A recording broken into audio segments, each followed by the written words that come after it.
Assalamu alaikum, everyone. This is Omar from NIC Karachi. We are very happy today to welcome Asma Khalil to our NIC Live Exchange program. Asma, welcome to NIC. Assalamu alaikum. Thank you, Umar. Walaikum assalam. Let me just do a quick intro because I need people to know that you and I we have history. We've worked together. We've been colleagues and friends. So Asma is actually a very accomplished leader in industry in Pakistan. She's a graduate of the University of Cambridge. She's also been one of the early members of the Daraz team at a very senior level. And of course, she's still with Kareem in a global role. So Asma and I used to work together when I was at Kareem, and we had our fair share of disagreements and fair share of alignments as well. So it's a real honor and a privilege to welcome you here today, Asma. I'm looking forward to your insights, and over to you. Thank you so much for the introduction, Umar. I think with the fair share of disagreements and those kind of work relationships go a long way, like ours. So that's always, in all fairness, that works the best. Very excited to be here. It's always extremely exciting and extremely amazing to interact with people who are so courageous, which I always say that I have not been, or I still am not, to start something of their own. It's very inspiring for me every time I interact with startups, founders, and people who are younger, so much younger in age, but at the same time they are doing so well, and their aspirations are so high. So I'm very pleased to be a part of this session. Hira, I've asked Hira to help me with running the slideshow. Plus, there is a small video with which I wanted to start.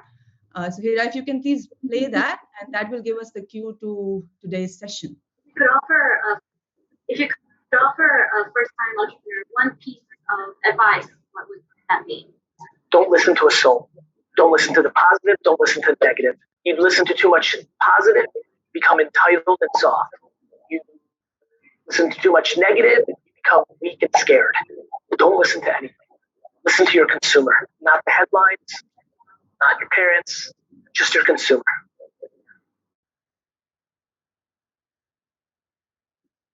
Thank you, Hira. And although I'm starting with this, but I hope you listen to me a little bit. Though Gary is asking you not to listen to anyone, so I will actually build on that and ask you to not to listen to anyone, including me, but listen to your customer. So our talk today will be around listening to your customer, and that is what we're going to talk around. This is going to be a very informal session. I have the slides are very self-explanatory. They are just high-level bullets. Strongly encourage an interactive session. Questions, you can post them on chat. You can raise your hand. I'll answer. Wanted to have this session more so around real-life examples than just textbook messages. So we'll start with how the customer service should be doing customer service the startup way. If we go to the next slide, I'd like to tell you a little bit about myself as a person and as a professional. So just building on the professional side, as Umar introduced, I have been working primarily in the telco sector for majority of my career, about 6 to 8 years. I worked in Telenor and in Telenor Group in Norway, and then also worked for Jazz. And I worked in different portfolios of project management, strategy, mobile banking strategy. I actually developed for back in the day for the first time for Telenor. I worked in their customer relationship department as the PMO head, project management office head. I worked in the corporate PMO. So lots of roles, even in global PMO office in Norway. I worked there as well. Then later, I also joined Daraz and worked in the on the digital research and policy and segmentation side. Something which is most relevant to you guys is my role at Daraz, where I was the chief operating officer. And I had lots of functions under me, including this. I had about 9 departments under me, including customer services and experience. And I will bring those examples to this session today as well. And currently also I'm looking after the customer experience and services for Careem in a global role, which includes Pakistan plus other markets we serve from Pakistan, and some other verticals beyond right here, like Careem Pay, Careem Food, that we serve out of Pakistan's vendor. I have also worked as a faculty and consultant at NUST. I'm also a voluntary mentor at National Incubation Center in Islamabad.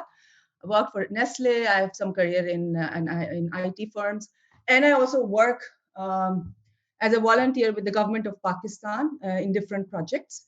The last project that I was a part of was Islamabad Master Plan, which we gave a presentation to the Prime Minister and his Parliament on the suggestions. So that's on the professional side. I have some.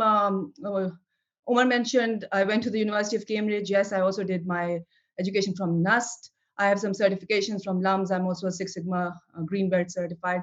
So some of the things that you learn on the way in your career. But that's all what meets the eye on my LinkedIn page. What you don't see is who I am as a person. So I love traveling. I have been to so many countries. Every time I was traveling for work, wherever I was, the plane was transiting, I was getting out for a couple of days and trying to explore. I've done lots of travel in Europe, but I still love the East side more because there is more culture and history there. Europe, after a while, looks all the same. I got a baby in 2019, so my life has changed since, and I look different. I do things differently now. So I put a baby picture there because that has completely transformed everything that I was from my professional work way of work to the way I manage things. But it's a huge blessing, alhamdulillah, teaching me new things. I'm also an active learner of Sufism. I follow a Sufi course, and I try to work on self improvement and self realization every day. So that's a very key part of my life that I wanted to also mention here. I write. I used to do poetry when I many years ago, but I still do some degree of blogging. I also started a blog on e-commerce some years ago. Yeah, and I love reading. I love hanging out with friends, but more so, I'm more so of an introvert. I have a selected group of friends that I enjoy most hanging out with, not as much of um, an outgoing person. So pandemic didn't really bother me as much as other people might have felt. So that's a little bit about me. I just wanted to give you a feel of the person you would be listening to. And there is more to a person than just the professional credentials. If we move to the next slide, we can get straight into the topic of discussion today. And before I deep dive into what I want to discuss with you, wanted to just get a sense from you as to the first word that comes to your mind when you hear the word customer services. Just the first word. So you can pen it down and say it out loud, or when I ask you, so I'll give you 10 seconds. First word, no thinking, just it could be anything. So when I say customer services, the first word that came to your head, please write it down.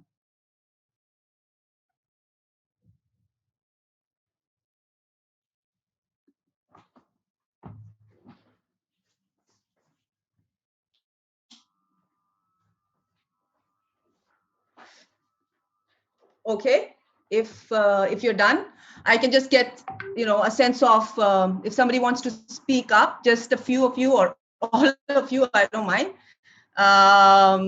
Any words that popped up? Can I hear a few words, please? Anyone? I think people can even write it in the chat. That might Yes, help. I was about to say. So please type it in chat if that is better. If not, then I can come back to it, or we can talk about it in Well, during the session. I have a word. I have a Sure. word. Yes, Umar. Pathetic. My God, you're not helping me. Anyway, so I'm not talking about Kareem. I'm talking about just generally in Pakistan, yeah, yeah. customer service is pathetic. Okay, so other words, please, looking for verbs or nouns, please type in the chat. Because what the point that I wanted to make here is that the word that comes to your mind is how you approach customer service, and that can actually lead the way of your entire uh, customer service that you would provide through your venture, through your startup. So that word is very important in setting the baseline of your customer service experience. And if that word is not a positive one, like that of Umar's, then we really need to do some working around to make it to convert that concept into a positive one. So I'm not talking about Kareem. I'm just talking about customer service as a concept. So Kareem is this is not a Kareem session. This is my session on startup customer services. Though, if there are questions related to Kareem, I'm open to answer later in the session. If we move to the next slide, I would elaborate a bit more about customer services for a startup. So, the words that I was thinking or talking about is typically when you talk about customer services, the word that pops up into your head, like Umar said, pathetic. It could be complaints. It could be support services. It could be even it could be customer. It could be just the word service. It could be so many other things which are more relevant to the concept of providing a service to the customer in terms of fixing a problem that they have. And that is the thinking that I'm here to challenge, because customer service is way more than that. And for a startup, you really need to have a perspective to see it beyond those keywords that typically come to our mind, which I mentioned: complaints and pathetic experience and those kind of things. So let's build on that further and see how customer service for a startup can pan out. So first of all, to have a customer service for a startup, you need to have some setup. So don't actually leave your customers hanging, even if it's just an email or some kind of an access mechanism through a website. Even if it's something most basic, please have something planted there where the customers can reach you. Especially in the tech environment where we work with MVPs, a customer service basic setup is extremely important. And while you set it up, please make sure to keep it super simple. So there is, yes, I know everybody would like the fancy way of like talking to the customer or picking a channel and then making fancy forms, but that doesn't really help. The idea should be that the access should be super simple, and then the where you're seeking the input should also be super easy for the customers. So very few basic things that need to be put in place, which should be there. If not, please take a note and make sure that they are there as soon as you go live with your product. Even if it's a soft launch, please have some kind of a mechanism to receive feedback as to how your product is or service is doing.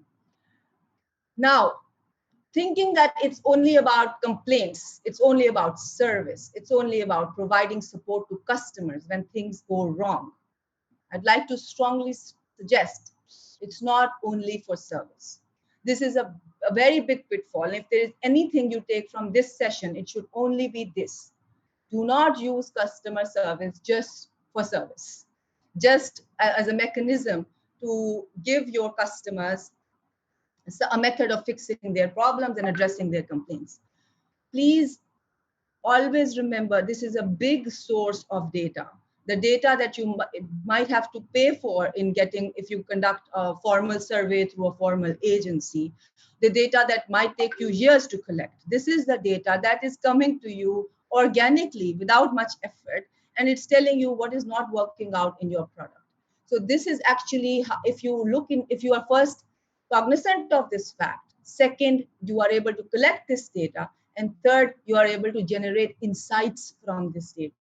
That is the key thing that you can capitalize on from your customer services. And it goes the same way for startups as it goes for big corporates and multinationals. Although in the course of the the journey and the growth of firms, they slowly go away from this theme, and they actually outsource their customer service operations. They don't stay so connected with their customers. And I personally experienced that in telecoms. And you also then correspondingly see the decline of their products and services, because at the end of the day, like in the beginning we heard, they're not listening to their customers. They're listening to everybody else. They're listening to their competition, they're listening to their market, they're listening to their bosses and their boards, but they're not listening to their customers. And the best way to listen to your customers is to capitalize all of this data that is coming to you and generate insights from it. And while you generate insights from it, again, that there is another very key sort of pitfall that everybody is very inclined to fall in, that everybody makes customer servicing a job of the customer servicing department or team or people. If you have a small setup and there are 1 or 2 persons sitting responding to the customer, it's not only their job. Remember that you start a business, a firm, a company to serve a need of a customer.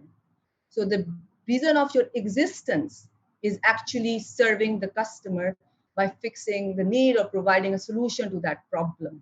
Now, once you have that product available and the customer is giving you feedback about that product, if you don't listen into that feedback, then you're actually going against your reasons of existence. If you don't listen in terms of generating those insights and then sharing them, or having regular sessions with all teams across, including product, including marketing, including finance, where they can actually build what needs to be fixed out of those insights in their own areas, in product development or fixing, in marketing, the messages they need to communicate, even in finance, because you need the budgets to address the right issues that the customers are facing.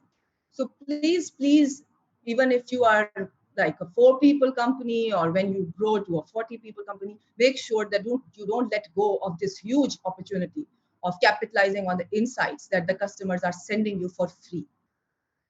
Make this a value add for yourself and for your firm, and please don't treat it as a cost center. I have experienced it, I have seen it so many times everywhere, especially in startups. So for instance, when I joined Daraz, it was two years into operations, and when they hired me, everybody was so like excited and keen on all the growth that was happening, which was very good. And yes, we were all happy that we were doing good on our GMV targets, but nobody was actually looking at keeping the operations stable, keeping the bottom line. Everybody was so fixated on the top line. There's nothing wrong with that, but if you would not control what is happening after you send the order for delivery and it is returned, then that GMV is actually fake, because your customer did not really keep that product. If you did not give that a good experience to the customer, then the customer will not come back. So the GMV numbers don't really translate into real life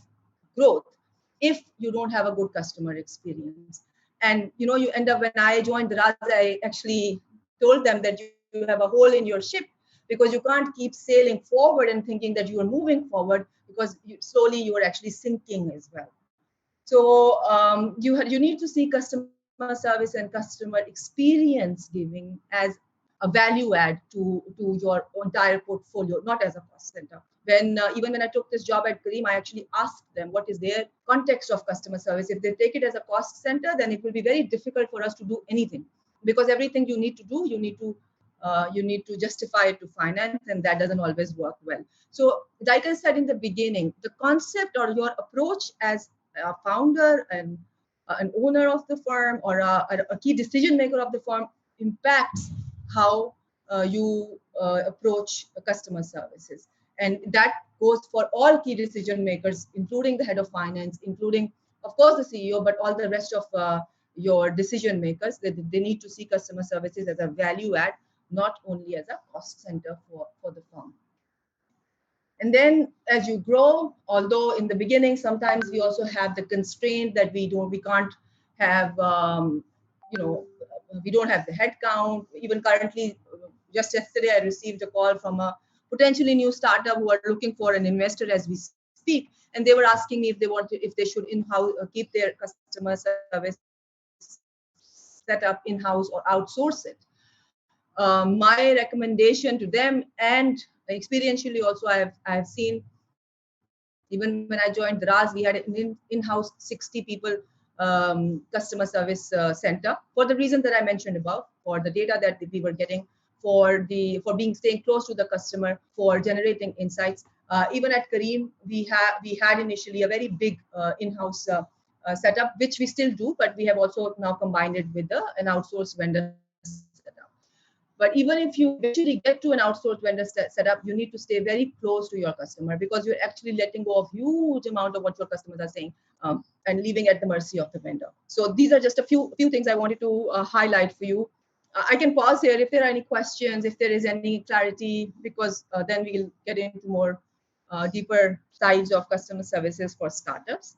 If I can, if there's anything, please type on the chat window, or raise your hand. Here we can move to the next slide.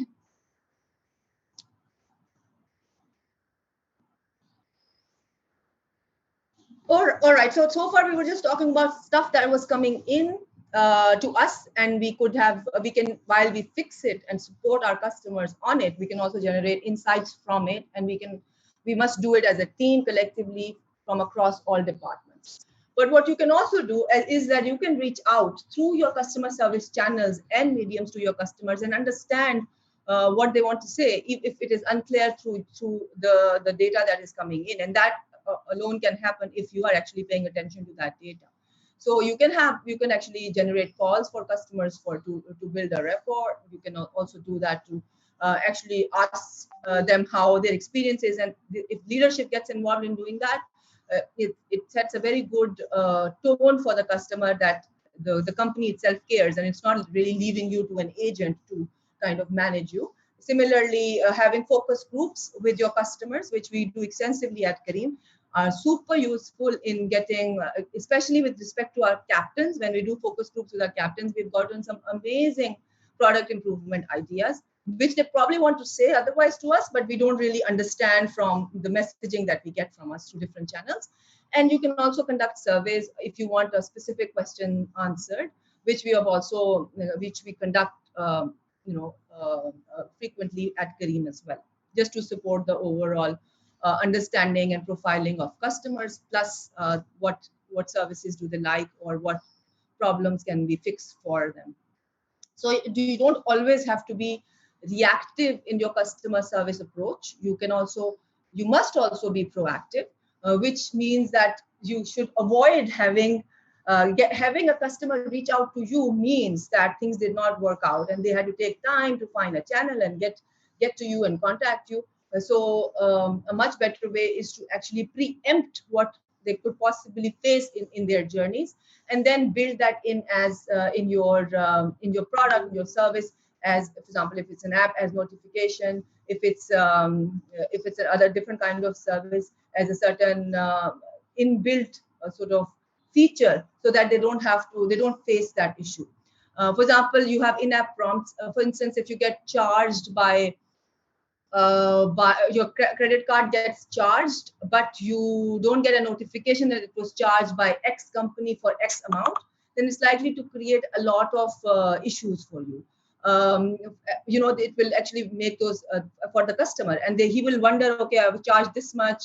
For example, in the scenario of Kareem, we can say if your trip fare is like 250 rupees and you are charged, I don't know, 200 rupees on your card, or if you're charged 350 rupees on your card, so you are not too sure. Your bank is telling you you're charged 350. You don't know if Kareem charged you because your ride fare was 250. So what can Kareem do in this scenario is to make sure that every time they charge your card, they send you a notification that Kareem has charged you this much, alongside what your bank is sending you. So even if your bank is sending you that notification, it's not as authentic as Kareem is sending you, because then Kareem should also explain the ride fare, or if there were any late charges or anything, as part of that invoice that you get. So mapping your customer journeys with a proactive approach is very useful in avoiding reactive customer service, because you are providing it proactively. But while you do that, it's also very important to pick the right channel. Providing voice is premium privilege channel that all customers would like to have, but it's also the most expensive. So it might not be your first choice, especially when you're starting out, unless your service completely demands it. So you can and you should capitalize on mediums which are available. For instance, there are Facebook live chat. There are live chat options on your website. Email is a great option. So you need to see for what works best for your product or service, and then pick a channel accordingly. But at the same time, you need to also see where your customers are. So if you are if the product is related to fashion setup or cosmetics, then Instagram is the right place to be. If there is if the most of your customers are not tech savvy, they're not website oriented, then you can also have you will have to resign to voice, and you'll have to pick Urdu as a medium of your service support. But what you need to do is, even if you have multiple channel support, the experience should stay standardized across all channels, which is also something that many companies fail to do, because their physical support centers, even in telcos you face this, even at Kareem you face this, our captains face this, because our operating centers, the walk-in centers that you go to are managed by third party franchisees, and our call centers are managed by Kareem itself. So there is a difference of experience, which we are also working on, which you should avoid, because there should be one voice, one process, one mechanism of delivery, and one set of solutions. So sometimes there's also a disconnect on policies. So very important, first you pick the right channel, and if you are in a multiple channel scenario, then you need to make sure that the experience across those channels is standardized. Now I'll come to the most likely scenario that many people can actually face and get overwhelmed by. When you talk to customer service personnels who are very hardcore CS people, um, even before I took this role at Kareem, I never took a customer service specific role completely. It was part of my portfolio, but it was not the only thing I was managing. And during those roles, when this is not the only thing you are managing, what you come across is this jargon that people in the customer services team speak, and they kind of overwhelm you with the KPIs and all the mechanisms they are doing to manage the call volumes, and they talk about average handling times, and they talk about service levels, which is necessarily how many calls have you responded versus how many calls or contacts you received. They talk about customer satisfaction scores. So there are so many KPIs, and you kind of feel burdened in following all those KPIs or keeping a track of all of those KPIs in terms of targets. So you slowly forget the KPI itself, and you just get consumed in just maintaining a certain target for that KPI. Please avoid that. You don't have to follow all of these KPIs, especially when you are a new setup. You don't have to, for example, service level, which is how quickly you respond in taking a contact, is not as important as providing a resolution to that contact, even if it didn't happen in the first 4 hours of receiving that complaint or that ask over email, for example. Same is the case with having a CSAT score, customer satisfaction. If you want to assess your CSAT, how customers are satisfied, you can use that as a survey option. As you can even do it over SMS, you can do it over email, or you can do an NPS survey. So these are the things which are not and, they are or. Please note that, and make sure that you follow that. For example, the first Black Friday that happened for Draz, I was there, and we organized that Black Friday with a lot of like partners, and it was the first ever thing in Pakistan. And at the time, Draz was not acquired by Alibaba, so we're part of this Rocket Internet and Jumia group, which is the group in Africa, was very much a part of, was actually leading the group itself. So there was this, the Black Friday was happening across all countries at the same time. So that the tech was kind of, the platform was organized, everything was done. And in customer service, they said that they are going to not take any calls, because it will choke the network, and that they will just provide support through online options through email. But the call centers or the lines will close, and we will just make an IVR, which we did, guiding the customer on how to order and what to do. Pakistan was the only, Daraz was the only company, Pakistan was the only country which still kept a line open for customers, although they had to go through the entire IVR, and we did not keep it on 0 or 1 or 2, we kept it probably at 5, that after you listen to the IVR, still you can reach out to us. Which ended up giving us extremely bad KPIs. So our service levels were like up the roof, and we were really bad in terms of, so my KPIs got hit. But I made a choice that if my customer cannot reach us through any other medium, you should at least have a possibility. Even if we can't serve everybody, we'll be able to serve somebody. And although I got a little bit of bashing after that by the bosses, but in the first 5 minutes, actually in the first 1.5 minutes of the start of the Black Friday first campaign, the website crashed, and it crashed across all countries. But it was only for Pakistan that we had this channel where people could reach out and we could tell them what was happening, because otherwise we had no medium of communication. The app itself wasn't as much up and running. It was actually being made at the time. This is 2015. So what I'm saying is you don't have to only follow all the KPIs, and what suits you is what you pick. So that's another key point. Don't get overwhelmed with customer service KPIs. You lead them, they shouldn't lead you. Let's go to the next slide, but I'm feeling kind of like I'm talking to myself. So please help me out here, because this is the last slide. And I can finish it, and then I will really hope that you guys also have some questions for me.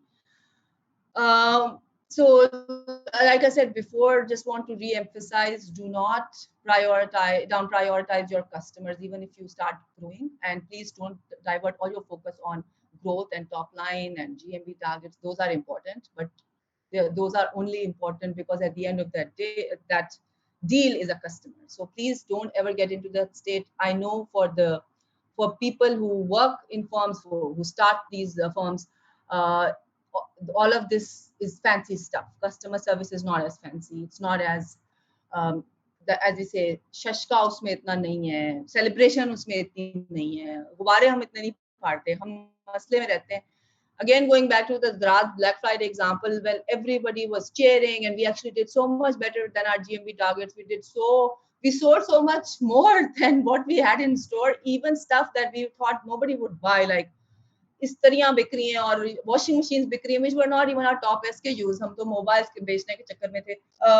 लेकिन हुआ ये कि बाकी सब लोग तो celebrations कर रहे थे, और जिस दिन सेलिब्रेशन भी हो रही थी, हमारे ब्लैक फ्राइडे बहुत अच्छा हो गया, उस दिन भी जो हमारी टीम थी, जो ऑपरेशंस की टीम थी, जो कस्टमर सर्विस की टीम थी, जो रिटर्न्स की टीम थी, हम तो तब सब सारे ऑर्डर फुलफिलमेंट के ऊपर ही काम कर रहे थे, because so many orders did not gate fulfilled or got returned or got damaged, so we were still working on that. So yes, it's not that fancy. You are kind of caught up in complaints and kind of putting band-aids or on experiences that did not work out.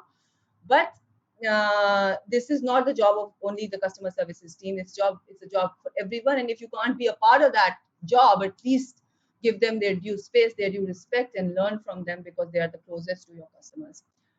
Another important thing is, and again, we lose sight of our customers especially when we are in an engineering environment. We are trying to fix a problem.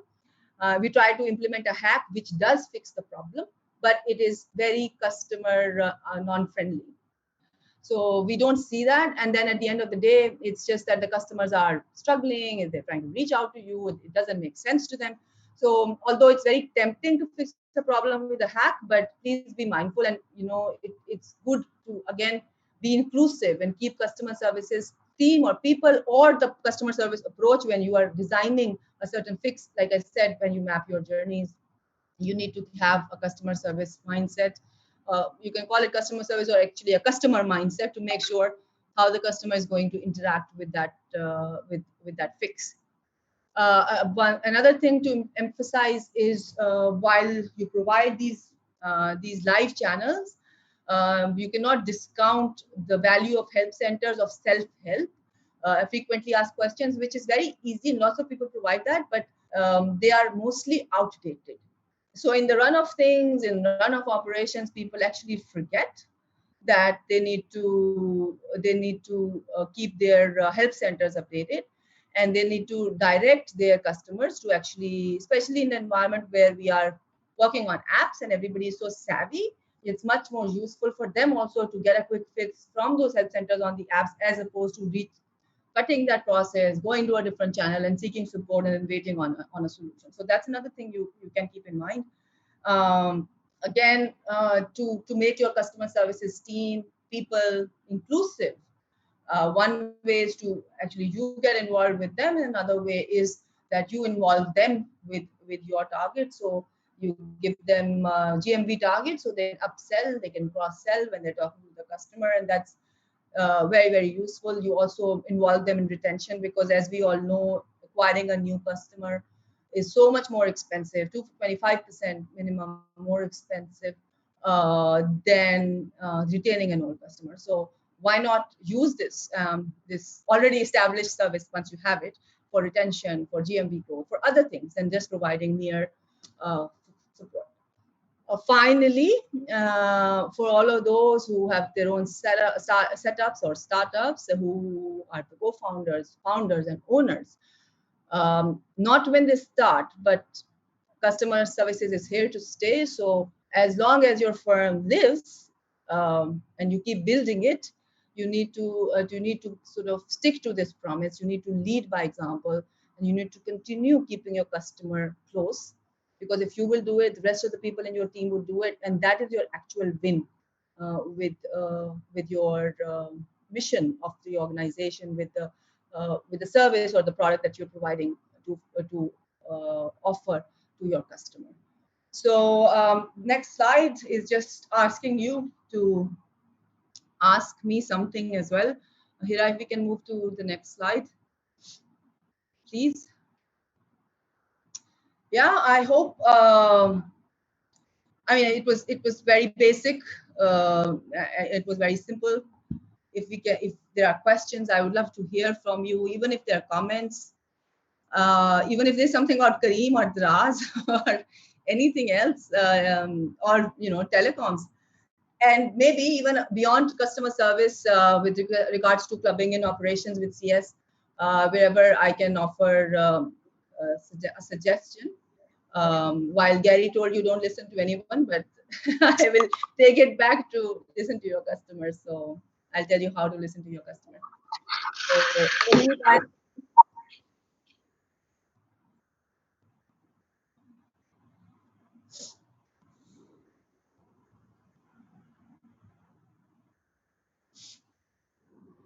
Got your experience, will make more sense to outsource CS or invest in house? From my experience, I also briefly touched upon it. So, from my experience for an early startup, it's always recommended, it's good to do an in-house customer service setup. There are free tools available on the web which you can use for the initial volume that you get, which is not too much, hopefully, because it helps you with the basic routing and kind of recording of services. You can also save up a lot in terms of agent costs, because when you hire a vendor, they have a lot of built-in costs that they charge you per agent basis.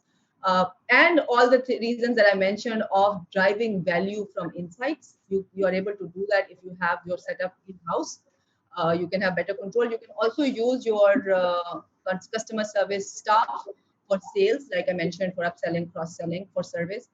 So strong recommendation. Also experientially, I told you for both Kareem and Daraz, the initial setup for several years was in-house. So please keep it in-house if you can. There will be a very basic infrastructure cost, but there are also free tools available. You can consult even me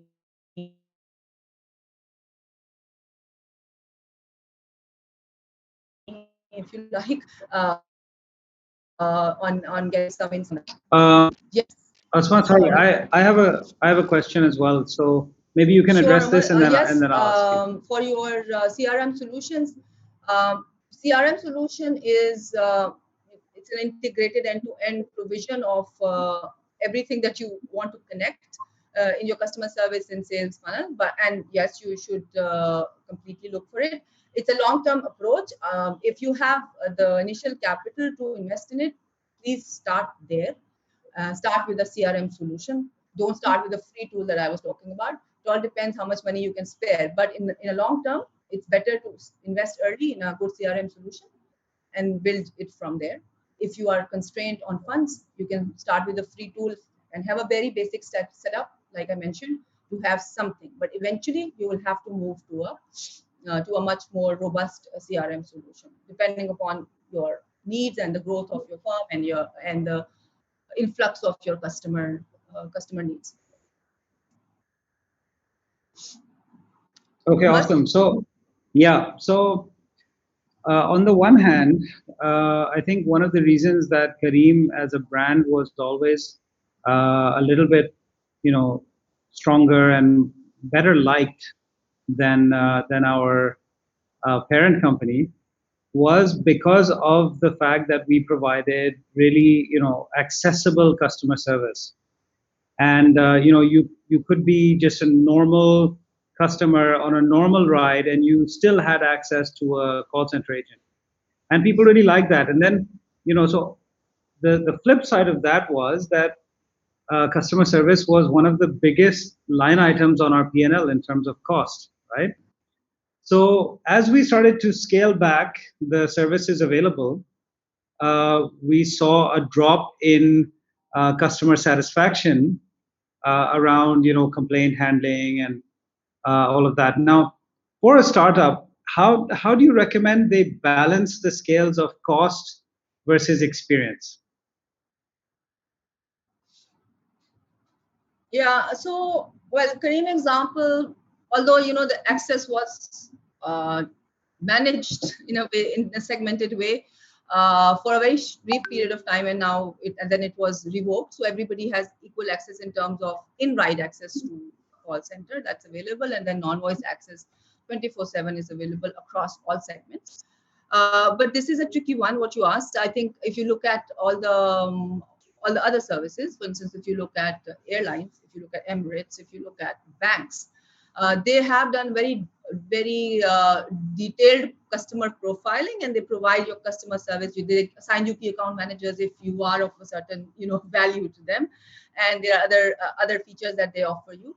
So it really depends as to how much are you able to, how much can you afford. That's why I said it's important to have your finance involved in understanding the value of customer service and the value of experience, which you can't take for granted, because they won't know. They would only look at it as a cost. That's why I emphasized on it. And what you are saying also, the reason why it happened to Kareem was also this, what you are saying, because they only see, oh, this is the P&L. Okay, oh my God, this is a big cost item. Let's do something. So then they come back and they say, do something, and then doing something, you look at the options, and then you try to do this, which is not recommended. We got a huge backlash when we tried doing it. It's a big competitive advantage. Even when the day our merger happened, that day we had a lot of social media conversations around, and we got these calls where people said that we hope that you don't become like Uber and you revoke your customer services. I heard it firsthand. So yes, I am a strong advocate on giving experience its due place, and managing your expectations on your P&L accordingly. Because if you're like I said, if you don't do that, if you don't retain your customer through giving a bet, that money you will be spending somewhere else. Just that you don't make sense of it, right? You don't track how that dollar is getting out of your kitty, even if it looks good on your P&L. That's why I said, these everybody should not only look at top line. It's such a big challenge, but if a CEO or any decision maker, a CFO, is only looking at the top line and then treating everything else as an expense, that's a disaster. And I would always advocate against it, as I do. Well, I have a follow-on question to this.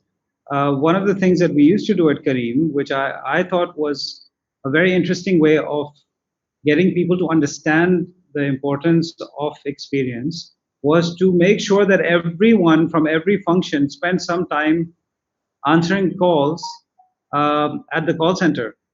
तो आपको Yes. याद होगा हम लोग हर quarter जाके बैठा करते थे कॉल सेंटर में जी चंद जी. घंटों के लिए we would take calls and respond to queries and solve problems. So I think that's a really interesting way of making sure that everyone in the organization understands the importance of customer service. Completely उमर although pandemic की वजह से वो थोड़ा सा कम हुआ है. कराची में जो हमारा वेंडर था वो भी अब हमने पेंडेमिक में लेट गो किया था और अब हम लाहौर में ही दोनों वेंडर्स रखे. लेकिन just to build on what you said, contact rate मैंने मेंशन किया था जिस which is how many complaints you get for every 100 rides you have. ये हम नेटवर्क वाइड ट्रैक करते हैं, आपको तो बेहतर पता है. और वीकली इसकी मीटिंग्स होती हैं जिसमें मुदस्सिर आता है, and that is something that Mudassir said when he was asked by Uber, how are you so closer to your customer compared to us? And he said, because I sit with this team every week. And he does. So one week we do a session on ride hail, another week we do a session on food. And he sits in that and we play calls. So he listens to this firsthand. That's why I said, the commitment has to be there. It needs to stay there. Even when you progress year after year, it needs to stay, and the onus is on the leader, right? So Yeah, I also remember going out for your day as a captain, so going out and taking rides in sometimes in a borrowed car, sometimes in your own car, to try and see differences in experience as well. So just different ways of staying in touch with the customer, really getting close to the customer. Yeah, I remember, Umar, when you went, I think there were some ladies going to a hospital. They didn't even pay you the full fare, I remember. But yeah, so that's what you experience, getting into the shoes of people who deal with it day in, day out. So yes, every firm can devise these ways of staying close with the customer as long as they're aware and they are on board with the concept of staying close to the customer. Yep, amazing. Any other thoughts, questions, challenges, feedback, anything? Yeah, I have a question. This is Muhammad Ramzan from Print Easy, and just to start off conversation with our customers, there's a lot of information which we need to ask them. Like हमें उनसे we need to ask them for quantity required, we need to ask them for colors required, we need to ask them for timelines and their budget. So it's a lot of information. और generally होता ये है कि customer gets offended कि why are you asking this lot of information? But it's very important. Just initial quote देने के लिए भी we need to ask all this information. Quantity क्या है, dimensions क्या है, etc. etc. So how to cater this issue? क्योंकि ये information, this is the information which we need just to get the quote back. Order तो बात की बात है, order में there is another line of information जो चाहिए होती है. जी, अच्छा सवाल है. देखिए, सबसे पहले तो डिपेंड करता है. इसको इस तरह से आप देखें कि आप अगर खुद कस्टमर हो, आप कहाँ बैठे हैं, आपको सवालों के जवाब दे रहे हैं, लेकिन सबसे आसान तरीका और मीडियम क्या होगा आपको जवाब देने के लिए. तो अगर फॉर इंस्टेंस आपसे पूछा जा रहा है, जैसे इसलिए मैंने कहा था कि ये उर्दू इंग्लिश भी इंपॉर्टेंट है. आपका कस्टमर अगर इंग्लिश नहीं समझता और एजेंट इंग्लिश में पूछ रहा है या वाइस वर्सा. लेकिन अगर आप पे कस्टमर के लिए आसानी है कि वो ये जो एक पहली तो चीज़ है कि बार-बार पूछ के आपको पता होना चाहिए कि एक्यूरेट 3-4 सवाल कौन से हैं जो बहुत ज़रूरी हैं, ताकि उनमें जो एक्स्ट्रा सवाल हैं वो निकल जाएँ, जो गुड टू हैव हैं, बट शायद बिकॉज़ आपके पास 10 सवाल हैं तो ज़रूरी नहीं है कि 10 के 10 पूछें. जैसे कस्टमर की प्रोफाइलिंग जो है वो इम्पोर्टेंट है, मगर बिकॉज़ आपके पास स्पेसिफिक बिज़नेस के सवाल हैं, आप वो छोड़ सकते हैं, right? So first you need to make that list super concise, ताकि कस्टमर के पास जो बहुत एक्सट्रीम ज़रूरी सवाल हैं आपकी कोटेशन के लिए वो रह जाएँ. तो सेकंड चीज़ आपको देखनी चाहिए कि कस्टमर किस एनवायरनमेंट में बैठा है. सो आई डोंट नो वो दुकान पे बैठा है या बाजार में बैठा है या अपने घर में बैठा है या अपने दफ्तर में बैठा है. तो उस एनवायरनमेंट में उसके लिए सबसे आसान क्या है? उसके लिए आसान है, वो इतना बिजी है, ग्राहक आ रहे हैं, जो भी है, बीच में आप कॉल करके पूछ रहे हैं, जी ये बताएं, ये बताएं, ये बताएं. ज़ाहिर है उसके लिए वो आसान नहीं है. शायद उसके लिए आसान ये है कि एक फॉर्म उसको जा रहा है ईमेल के ऊपर, अगर वो ईमेल इस्तेमाल करता है. नहीं करता तो एक उसको हार्ड कॉपी खत की तरह जा रही है, हैंड डिलीवर हो रही है, हैंड पिक हो रही है. ये चीजें मुश्किल है, मगर ये आपको देखना पड़ेगा कि आपकी सेगमेंट ऑडियंस कहाँ बैठती है, उसके हिसाब से आप उससे इनपुट लें। तो आपने जो इनपुट का एक्सपीरियंस है वो डिजाइन करना है कि आपका ऑडियंस बैठा कहाँ है, किस माहौल में, उसके लिए उस माहौल में उसके लिए सबसे आसान चीज क्या है। कॉल आसानी है तो आप उससे कॉल का टाइम, मतलब आप खुद सोच सकते हैं ना कि अगर ये बंदा है वो दफ्तर में बैठा हुआ है तो वो फारिग कब होगा, लंच आवर होता है, उसके बाद 5-6 बजे एक्टिविटी खत्म होती है या 8-10 बजे होती है, depending upon different markets and industries. उस टाइम स्लॉट पे आप उससे पहले टाइम सीख करके उसको कॉल कर सकते हैं अगर आपने कॉल का मीडियम इस्तेमाल करना है। चैट का मीडियम बड़ा यूजफुल है बिकॉज हमें व्हाट्सएप पे देखें कितनी आदत है। तो अगर आपका कस्टमर, डेफिनेटली बहुत सारे लोग हैं, मैंने बहुत लोगों से इंटरेक्ट किया है, वेंडर्स हैं जो पढ़े लिखे नहीं है, व्हाट्सएप जरूर करते हैं, वो व्हाट्सएप पे वो वॉइस मैसेज करते हैं। आप ये सोच सकते हैं वो वॉइस मैसेज करें और वो आप उनको वॉइस मैसेज में 4 सवाल बोलें, उनसे कहें जब मौका मिले वॉइस मैसेज में जवाब दें। तो आपने देखना कि कौन सा चैनल उस बंदे के लिए आसानी है। और अगर आप अपने कस्टमर को सेगमेंट करेंगे, ये नहीं कि सबके लिए आप, अगर सबके लिए आसानी है बहुत अच्छी बात है, मगर कुछ लोग होंगे उनको बेहतर लगेगा। जैसे मुझे दिक्कत होती है वॉइस मैसेज भेजने में, मुझे हमेशा लिखना और टाइप करना आसान लगता है, but that's just me, I could be different, right. कि अगर मैं दफ्तर में बैठी हूँ, मैं ईमेल पे एक फॉर्म फिल कर सकती हूँ बिकॉज मैंने 4 ईमेलें वैसे ही खोली हुई है, बजाय कि मैं किसी से फोन पे 10 मिनट लगाऊं। So you can offer different mediums of input to different customers, और अगर आपका कस्टमर बेस यूनानिमसली एक ही तरह का है तो आप उसको एक ही चैनल ऑफर, जैसे मैंने कहा कि आप उसे व्हाट्सएप पे कहें कि जी ये 4 चीजें बता दें ताकि आपको अगले, उसको साथ इंसेंटिव दें कि ताकि आपको अगले 6 घंटे में आपका कोटेशन दिया जा सके, और जब भी वो जवाब देना चाहे आप उसका जवाब लें। सो प्लीज डिजाइन करें अपने कस्टमर के नीड्स के ऊपर चैनल जिसके ऊपर आपने उनसे फीडबैक लेना है। Does that help? Yeah, thank you. Sure.